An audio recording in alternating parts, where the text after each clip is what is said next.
Salut, c'est Sneakit pour la Marvel JCE TV. Aujourd'hui, review du quatrième paquet en Retro Open the Box, celui de Black Widow.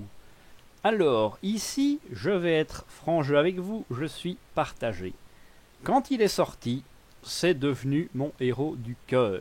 Je l'ai adoré, je l'ai joué des dizaines et des dizaines de fois.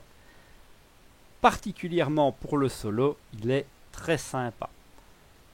Mais malheureusement, force est de constater que c'est aussi un paquet qui n'a pratiquement pas reçu d'amélioration.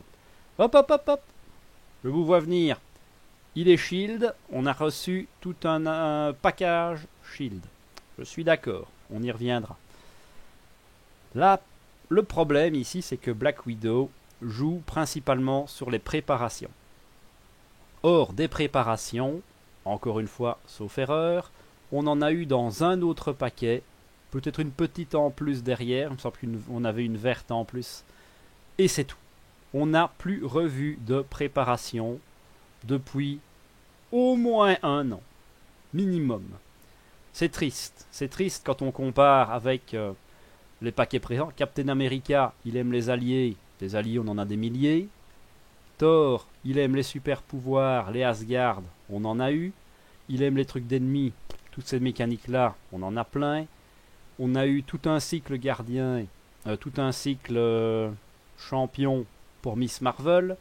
De toute façon, dès qu'un événement d'attaque ou de contre sort, c'est la fête du slip pour elle. Donc honnêtement, il n'y a que Black Widow qui est, je sais pas, peut-être les développeurs l'aiment pas. Donc ça c'est déjà triste. La deuxième chose, c'est que c'est un personnage qui est clairement taillé pour le solo. En multi, elle va être beaucoup trop lente, beaucoup trop à la ramasse. Déjà, ses effets sont extrêmement égoïstes. J'en veux pour preuve, si je la trouve. Qui est le grappinou? Voilà, le grappin. C'est du contre. Honnêtement, depuis Spider-Man, c'est la première fois qu'on récupère une carte de contre. Mais c'est un contre qui est uniquement pour votre gueule. Quand vous révélez une traîtrise. Ça coûte 2. On aurait pu au moins la faire bosser pour les autres. Je ne comprends pas l'intérêt d'être égoïste comme ça. Donc, soit dit en passant, est-ce qu'elle a d'autres trucs? Elle a un gros contrôle, mais certains decks vont demander d'aller assez vite. Donc, elle, c'est pas un héros qui sait aller vite, malheureusement. Ça implique de prendre son temps. Fait que tout le monde ne va pas non plus apprécier le personnage. En termes de shield, par contre, son gros atout avec l'archétype shield, c'est le refuge qu'on va pouvoir utiliser plusieurs fois par tour. C'est pas aussi fort que les autres personnages shield, mais ça se joue.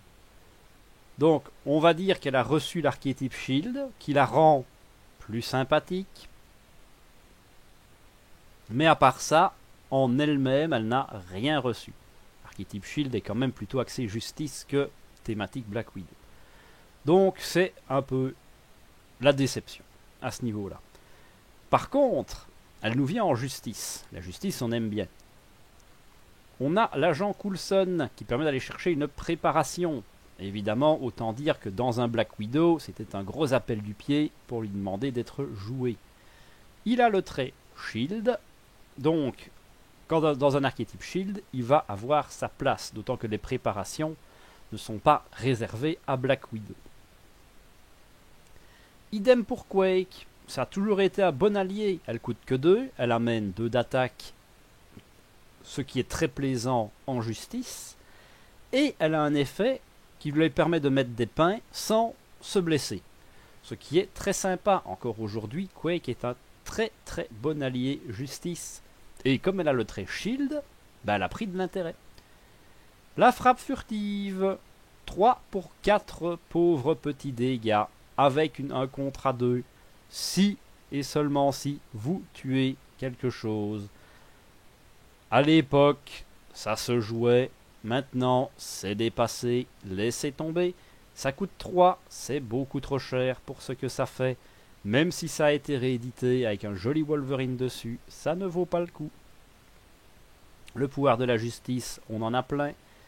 La salle d'interrogatoire, on la connaît aussi. Encore une fois, pourquoi est-ce que cette carte ne peut pas être jouée chez les copains? C'est ridicule. Tant pis. L'équipe de surveillance, encore du doublon. On l'avait dit dans la boîte de base, ça n'a d'intérêt qu'en shield. Et le shield la sauve complètement du classeur, sinon cette carte ne sortirait plus du classeur depuis très longtemps. Le contre-espionnage, une préparation qui permet d'annuler le placement de 3 de menaces. Très sympa, ça permet d'avoir une assurance vie, on va dire, puisque ça annule aussi potentiellement la menace qui est placée au début du tour. Ce n'est pas la menace du méchant. Si on veut la jouer comme ça permet de contrer quand c'est pas notre tour. Donc c'est une bonne carte, ça s'envisage encore clairement. La technique d'espion, c'est réservé aux espions. C'est un contre pour sa panse, mais qui annule une carte pour la remplacer par une autre. Ça reste très très bon. Ça reste très très bon. Des espions, on en a un peu plus. On n'en a pas encore plein non plus. Mais c'est pas mauvais. C'est pas mauvais du tout. Honnêtement, j'ai passé Ronan en expert multi grâce à ce genre de carte qui me permettait de faire disparaître les ignobles saloperies qui ne me plaisaient pas. Donc, spécifique mais intéressant. Du Nick Fury, on connaît énergie, génie et force. Le Queen Porter, un générateur de ressources libres réservé aux Avengers. C'est toujours très très bon à prendre. Le seul petit défaut à cette carte, c'est qu'elle est unique. Donc en multi, il y a peut-être de la concurrence qui va apparaître. Mais à part ça, c'est vraiment bon. Des ressources Joker, c'est fort, c'est fort, c'est fort. Voilà. Sachant qu'en plus, on peut s'amuser à gagner le trait Avengers. Donc, vraiment une bonne carte. La cible verrouillée, c'est une préparation neutre qui nous permet d'annuler un effet de boost. Attention uniquement en héros. Encore une fois, c'est une carte qu'on pourrait considérer comme une carte de side. Il y a des paquets où ça va ne servir à rien. Il y a des moments où je veux avoir cette carte en jeu. Dans l'époque et l'état actuel de la collection, la formule mutagène avait tendance à générer facilement des sbires par effet de boost. Cette carte était une magnifique solution à ça. Si je reprends l'exemple de Ronan, son marteau qui revient s'il vit en effet de boost, avec ça, passe directement par le cimetière, sans passer par la case départ et sans gagner les 2000 €. Donc c'est génial. En vrai, si vous avez de la place, en x1, ça s'envisage très facilement. Ça peut clairement vous sauver la vie. Nous avons ensuite toute une tripotée de cartes de rencontres dont on se moque. La contre-attaque. Je mets autant de baffes aux méchants qu'il m'en a mis. Alors, dans Black Widow qui a 9 points de vie, fallait un putain de plan pour vouloir jouer cette carte. Maintenant, dans une Miss Hulk, tout de suite, c'est pas la même. Même dans un Hulk. Mais qui joue Hulk? Réponse immédiate. Celle-là, je l'adore. Ça permet de rejouer un allié vaincu.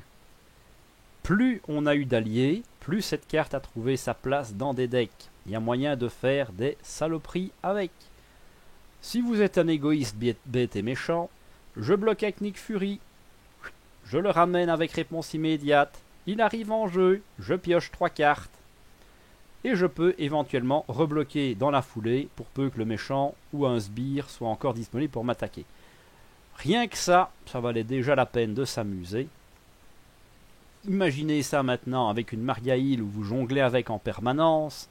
Il y a clairement moyen de gâter toute la table. De toutes les préparations, c'est ma préférée. La posture défensive, encore une fois, c'est pas une carte ultime.